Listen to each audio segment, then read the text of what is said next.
I'm an engineer, so I think on the get-go, where you introduce yourself as a female engineer, people do raise an eyebrow.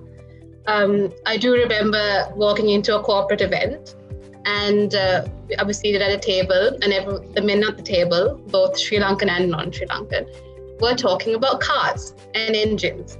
And then stopped and looked at me and was like, "Oh, I'm sorry to bore you. I know this won't interest you."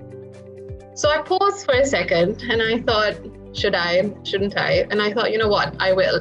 And I said, actually, I've been to that factory where they make all those things, and I did an XYZ project on it, and I can tell you about the functions of this engine. And cable went quiet.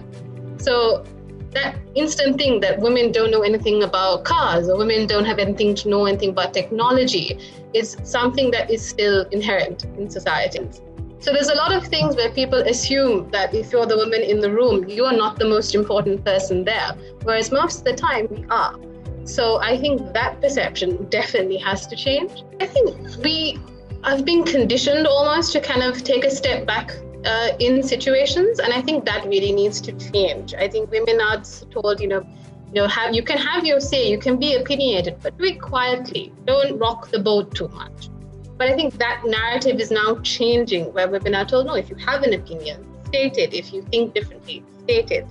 And I think in the last few years, you can see that change.